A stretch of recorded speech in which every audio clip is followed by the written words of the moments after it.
Hi students, कैसे हैं आप लोग। उम्मीद है अच्छे होंगे, है ना। और घर में रह करके पढ़ाई कर रहे होंगे, है ना। तो आज हम लोग मैथमेटिक्स पढ़ेंगे। क्या पढ़ेंगे? मैथमेटिक्स। तो मैथमेटिक्स में आज हम लोग फ्रैक्शंस पढ़ेंगे, ठीक है।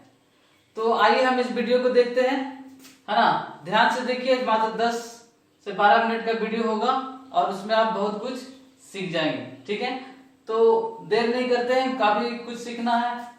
तो फ्रैक्शंस का मतलब होता है ना, भिन्न। क्या होता है? भिन्न। और फ्रैक्शन किस रूप में होता है?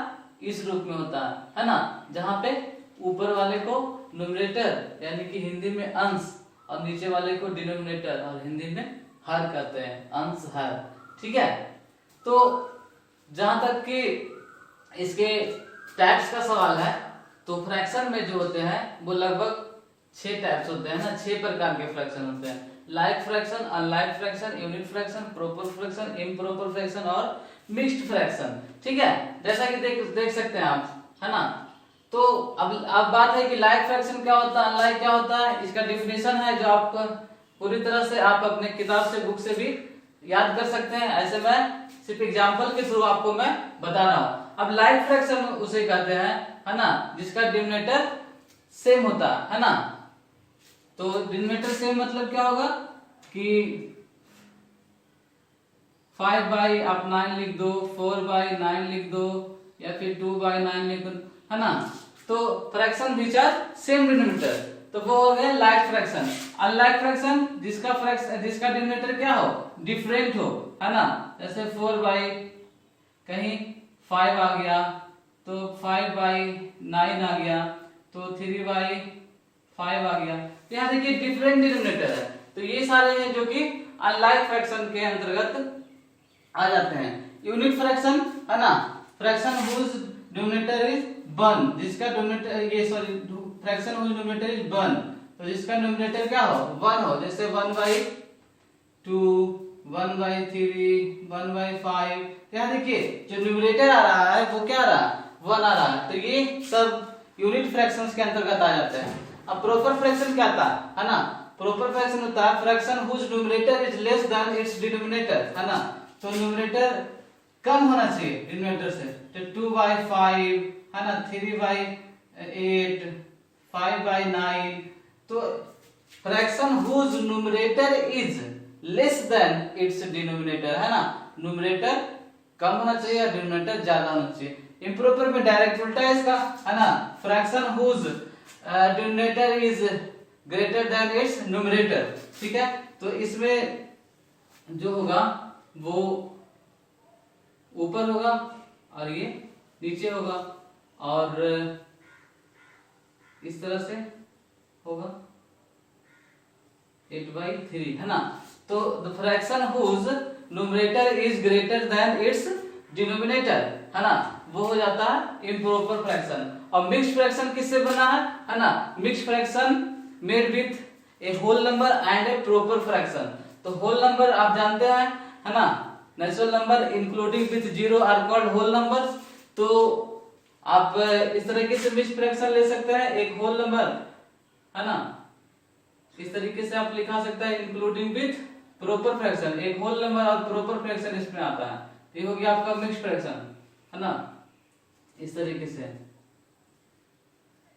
तो ये सारे मिक्स्ड फ्रैक्शन के अंतर्गत आ जाते हैं, ओके।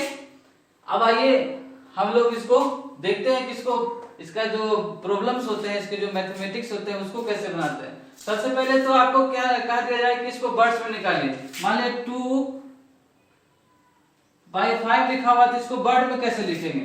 तो 2/5 को वर्ड में ऐसे लिखा जाता है, सिंपली इस तरह से बोलते हैं 2/5, 2/5 इस तरीके से आप लिख सकते हैं। या फिर 2 उसके बाद डैश, उसके बाद 5, है ना। ये लास्ट वाले में एस लगाना है, ठीक है। इसको ऑर्डिनल नंबर में लिखना है, प्लस अंत में एस लगाना है, ठीक है। इसको ऐसे भी लिखा जाता है 2/5, 2/5, है ना। इस तरीके से बोल सकते हैं, ज्यादा प्रचलित है 2/5, है ना। इस तरीके से और भी आप बना सकते हैं। तो किस तरह से लिखेंगे 2/8 और 2/8, है ना। कैसे लिखेंगे, सॉरी 3 है ना, 3/8 या फिर 3/8, है ना। इस तरीके से इसको लिख सकते हैं। अब एक term equivalent fraction. Equivalent fraction क्या होता है, इक्विवेलेंट फ्रैक्शन के अंतर्गत है, जैसे मैंने लिखा 2/5, अब इसी का इक्विवेलेंट लिखना, है ना। यानी कि अगर एक गुना ऊपर करते हैं तो एक से गुना नीचे भी करेंगे, दो ऊपर से गुना करते हैं तो नीचे भी 2 से गुना करेंगे, यानी ऊपर जब 2 से गुना करेंगे तो 4 हो जाएगा, नीचे से 2 से गुना करेंगे तो 10 हो जाएगा, है ना। उसी तरह से फिर इसके बाद इसी में, है ना, फिर ऊपर 3 से गुना करेंगे तो कितना आएगा 6, और नीचे 3 से गुना करेंगे, है ना, तो कितना होगा 15। फिर इसी में फिर ऊपर 4 से गुना करेंगे तो 8, और नीचे 4 से गुना करेंगे तो 20, है ना। इसी को इक्विवेलेंट फ्रैक्शन कहा जाता है ना। ऐसा क्यों, क्योंकि अगर हम इसको काटते भी हैं 2 से, है ना, तो फिर ये फिर इतना ही 5/2 आ जाएगा, है ना। देखिए कैसे 4 से हम काटेंगे तो 4 2 जा 8 और 4 5 जा 20, ठीक है। तो 5 बार में 4 से कट रहा है और 2 बार में, है ना, 8 भी कट रहा है। तो इस तरीके से इसको इक्विवेलेंट फ्रैक्शन कहा जाता है, ठीक है। ये सारे तो इस तरह से आपका क्वेश्चन रहेगा कि right 5 equivalent fractions, right 3 equivalent fractions, है ना। तो इस तरह से आप लिख सकते हो, है ना। मान लीजिए लिखना है आपको 3/8 का, है ना, उसके बाद लिखना है 5/9 का, तो अपना ऊपर नीचे, ऊपर भी 2 से गुना करेंगे और नीचे भी 2 से गुना करेंगे, फिर ऊपर भी 3 से गुना करेंगे और नीचे भी 3 से गुना करेंगे, और यहाँ लिखेंगे ऊपर भी 4 से गुना करेंगे, नीचे भी 4 से गुना करेंगे और यहाँ लिखेंगे, है ना। तो इस तरह से आप इक्विवेलेंट फ्रैक्शन बना सकते हो। अब देखिए ये बहुत इंपॉर्टेंट है, कंपेयर द फॉलोइंग, है ना। अगर 2 वर्ड दिया हुआ रहे, है ना, तो उसको कैसे कंपेयर करना, 3/8 और 5/12, है ना। अब इसमें कौन बड़ा है कौन छोटा है, तो इसके लिए सबसे पहले आपको इसका एलसीएम, नीचे वाले को आपको एलसीएम लेना पड़ेगा। इसका एलसीएम लेने पर हमको 24 आएगा, ठीक है। आप एलसीएम लेके देखेंगे, मैं एलसीएम का वीडियो बना चुका हूँ, आप एलसीएम बनाना सीख सकते हैं वहां से, इस वीडियो के डिस्क्रिप्शन बॉक्स में जा करके, है ना।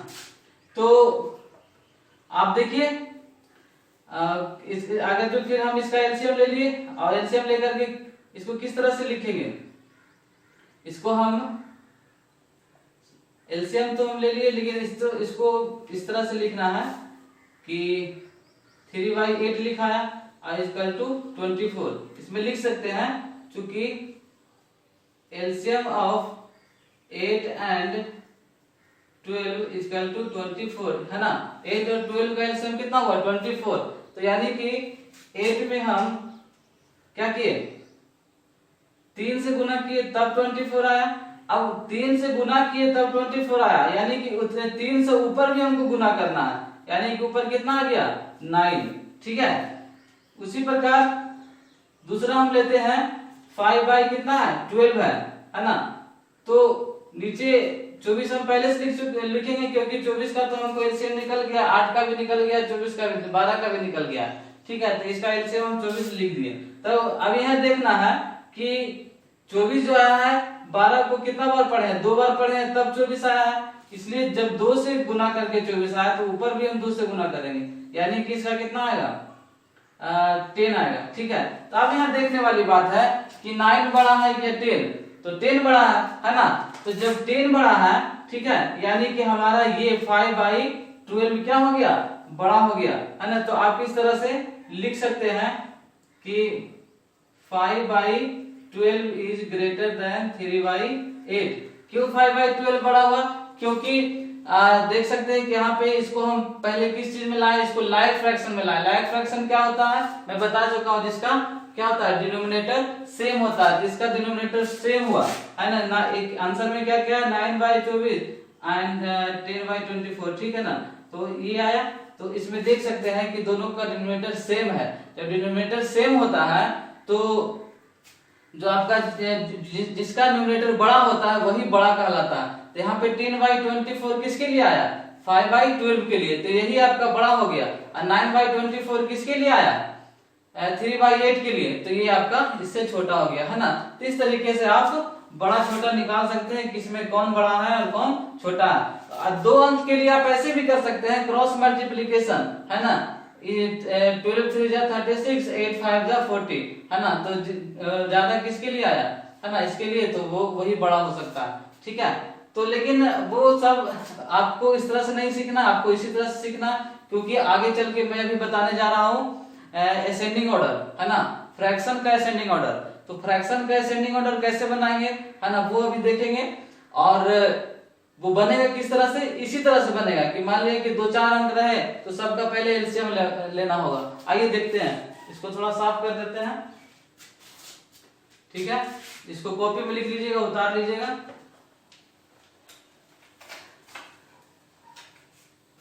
अब देखिए कि एक क्या कहा जाता है, अरेंज इन असेंडिंग ऑर्डर, ठीक है, अरेंज इन असेंडिंग ऑर्डर। एक क्वेश्चन मैं लेता हूं, 5/12, 3/4, 5/6, 7/8, 1/2, ठीक है। अब इसको कह रहा है कि आप असेंडिंग में डालिए। अगर जो सिर्फ एक अंक रहता तो आप तो आसानी से असेंडिंग ऑर्डर में इसको बदल देते, लेकिन इसको कैसे असेंडिंग ऑर्डर में बदलेंगे जो देखेंगे। तो यहां पे ध्यान देंगे आप लोग कि इसको सबसे पहले क्या करना होगा, नीचे वाले का सबका एलसीएम लेना होगा, है ना। तो एलसीएम ऑफ 12, 4, 6, 8, 2, 8 and 2 is 24। मेरे ख्याल से इसका भी जो एलसीएम होगा वो 24 ही होगा, है ना, क्योंकि आप एलसीएम निकाल के देख सकते हैं, क्योंकि 24 है जो कि 12 से भी कट रहा है, 4 से भी कट रहा है, 6 से भी कट रहा है, 8 से भी कट रहा है, 2 से भी कट रहा है ना। तो इसका जो एलसीएम होगा वो क्या होगा, 24 होगा। अब देखिए आप इस तरह से इसको आप सजा सकते हैं, चूंकि क्या है 12 का हमको तो एलसीएम प्राप्त हो गया, है ना। 3/4 लिखेंगे, 4 का भी एलसीएम प्राप्त हो गया। 5/6 लिखेंगे, यहाँ पे 6 का भी एलसीएम प्राप्त हो गया। 7/8 लिखेंगे, यहाँ पे 8 का भी एलसीएम प्राप्त हो गया। 1/2 लिखेंगे, यहाँ पे 2 का भी एलसीएम प्राप्त हुआ। लेकिन अब यहाँ पे ये दिमाग में लगाना है कि 12 को कितने बार हम पढ़े तब 24 आया, यानी कि 2 बार पढ़े, तो यानी कि जब नीचे 2 बार पढ़ करके इतना लाए तो ऊपर भी हमको 2 बार पढ़ना होगा, यानी 2 से गुना करना होगा। तो यानी ऊपर कितना आएगा, 10।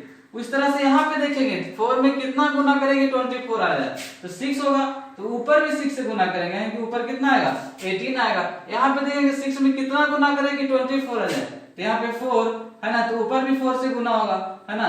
तो यानी कि ऊपर कितना आया आपका 20, ठीक है। नीचे इसमें 3 से गुना हुआ है तब 24 आया, ऊपर भी 3 से हम गुना करेंगे तो यानी कि 21 आएगा। ऊपर नीचे है जो कि इसमें 12 से गुना हुआ तब 24 आया, तो ऊपर भी 12 से गुना करेंगे तो यहाँ पे 12 आएगा।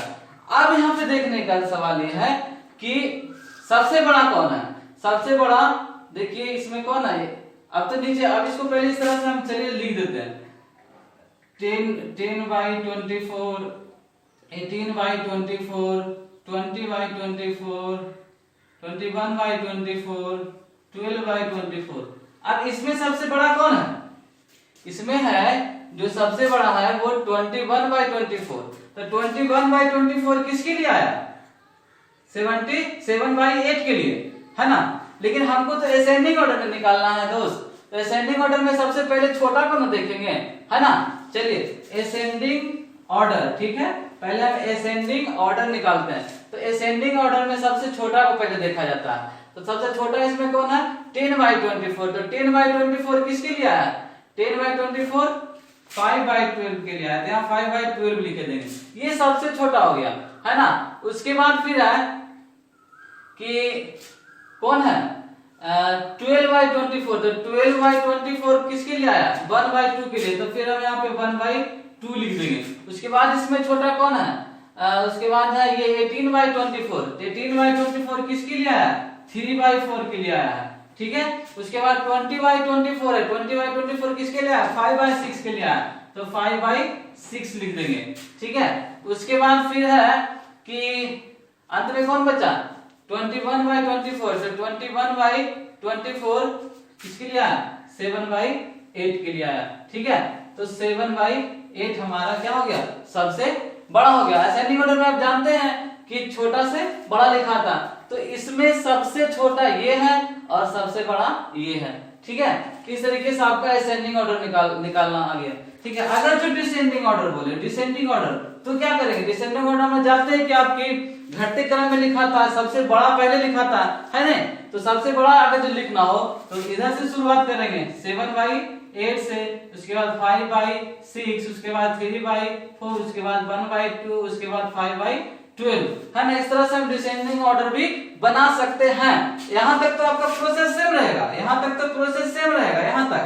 अब है कि डिसेंडिंग ऑर्डर में निकालना है तो बड़ा को पहले लिखेंगे और असेंडिंग ऑर्डर निकालना है तो छोटा को पहले लिखेंगे। ठीक है, उम्मीद है आपको सब समझ में आ गया होगा और काफी कुछ सीखने को मिला होगा। ओके, तो आप वीडियो को बार बार देखिए और सीखिए, है ना। इससे रिलेटेड मैं क्वेश्चंस आपको भेज दूंगा और आप इसको बना करके देखिएगा और सीखिएगा। Thank you for watching this video.